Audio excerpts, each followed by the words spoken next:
Bismillahirrahmanirrahim. Assalamualaikum warahmatullahi wabarakatuh. Hai teman-teman semuanya, apa kabar? Kembali lagi di video kali ini dengan saya, Hikmah Maharani. Dalam video ini kita akan membahas materi pelajaran kedua. Ada yang tahu judulnya tentang apa? Nah, judul kita yaitu Hidup Lebih Damai dengan Mujahadatun Nafs, Husnuzan, dan Ukhuwah. Baiklah teman-teman, kita akan membahas poin yang pertama, yaitu Mujahadatun Nafs. Mujahadatun Nafs banyak dijelaskan dalam Quran Surah Al-Anfal ayat 72 yang membahas terkait kisah kaum Muhajirin dan kaum Ansar yang memberikan teladan atau contoh tentang Mujahadatun Nafs ini. Nah, mujahadatun nafs secara bahasa berasal dari kata mujahadah yang artinya bersungguh-sungguh, sedangkan an-nafs artinya diri, jiwa maupun nafsu. Nah, jika kita sambung, mujahadatun nafs ialah bersungguh-sungguh menghindari hawa nafsu, atau bisa kita maknakan atau kita simpulkan, mujahadatun nafs ialah bersungguh-sungguh menghindari larangan Allah Subhanahu wa taala. Nah, di dalam Al-Qur'an terkait mujahadatun nafs yaitu nafsu terbagi menjadi 3 poin. Yang pertama yaitu an-nafsu ammarah, yaitu nafsu yang mendorong sesuatu atau seseorang kepada keburukan. Yang kedua yaitu pada poin mujahadatun nafs ini di dalam Al-Quran, nafsu terbagi menjadi 3 poin. Yang pertama yaitu an-nafsul ammarah, yaitu suatu perbuatan yang mendorong kepada keburukan. Misalkan nih contohnya seperti mencuri dan rakus akan jabatan dan contoh-contoh lainnya.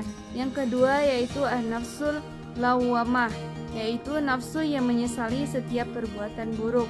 Misalkan nih dia sudah melakukan dan bertobat atau menyesali, tetapi ia mengerjakan kembali. Nah, yang ketiga, yang terakhir yaitu an-nafsul mutmainnah, yaitu nafsu tenang. Seperti dalam Quran surah Al-Fajr ayat 27 sampai 30 yang berbunyi, Ya ayyatuhan nafsul mutmainnah irji'i ila rabbiki radiyatan mardiyah fadkhuli fi ibadi wadkhuli jannati. Yang artinya, wahai jiwa yang tenang, kembalilah kepada Tuhanmu dengan hati yang ridho dan diridhoinya.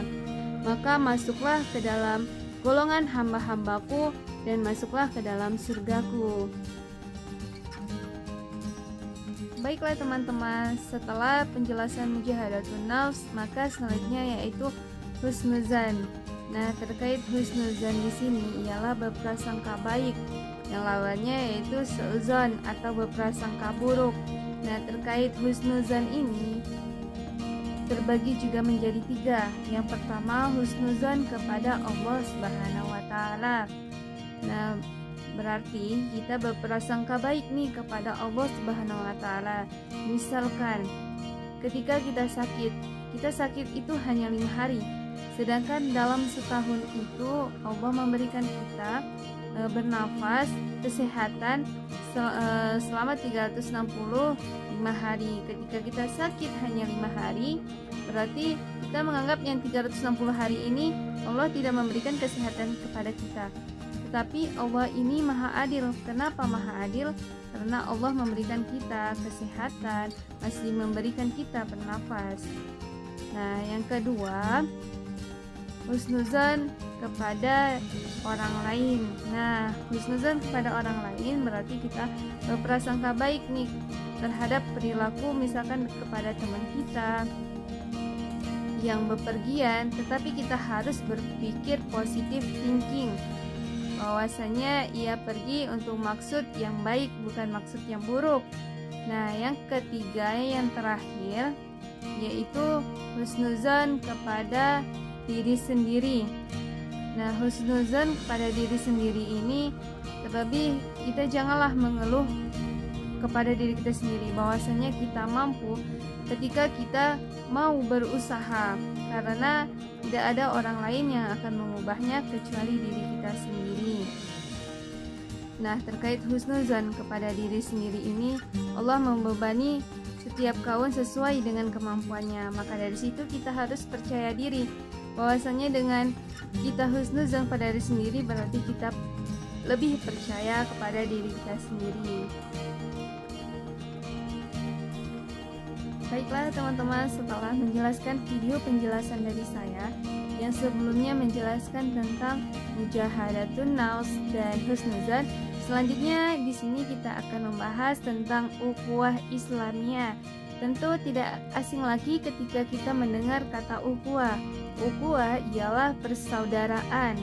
Nah, terkait dalam materi kita, pelajaran kita ini yaitu Quran Surah Al-Hujurat ayat 10, yang dimana dalam Quran Surah Al-Hujurat ayat 10 ini intinya yaitu tentang persaudaraan seorang mukmin.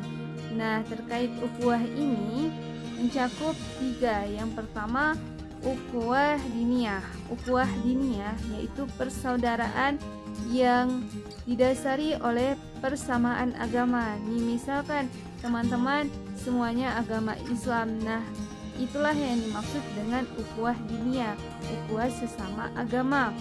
Dan yang kedua yaitu ukhuwah wataniyah wa an-nasab, atau persaudaraan yang ada kaitannya dengan hubungan nasab, hubungan keturunan. Misalkan teman-teman mempunyai sepupu, kakak, atau abang kandung. Nah, itu merupakan persaudaraan wataniyah wa an-nasab. Dan yang terakhir yaitu ukhuwah insaniyah.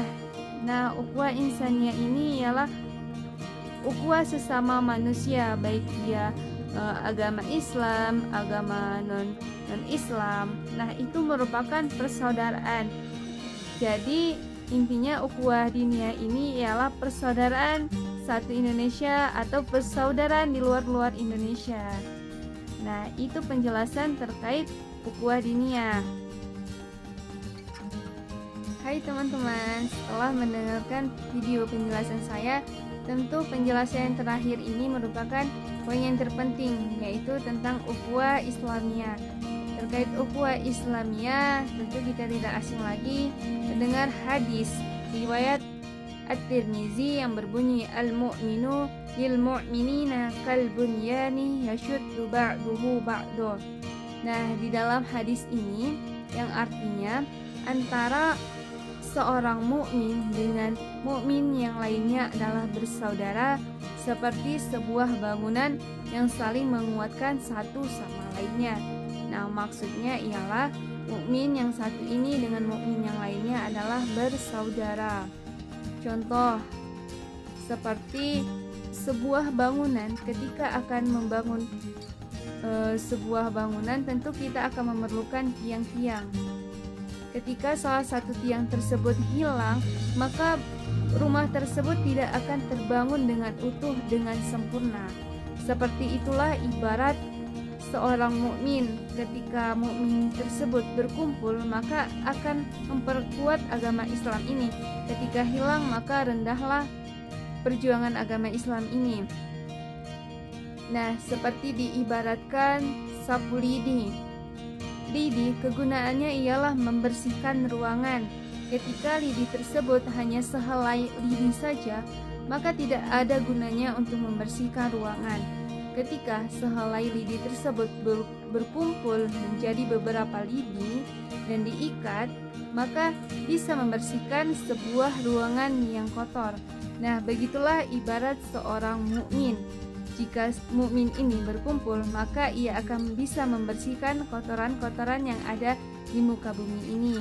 Nah, terkait ukhuwah ini sangatlah indah. Maka dari itu, kita harus memperkuatkan ukhuwah Islamiyah kita. Baiklah teman-teman, karena materi pelajaran kita sudah selesai dalam video kali ini, yaitu tentang mujahadatun nafs, husnuzan, dan ukhuwah.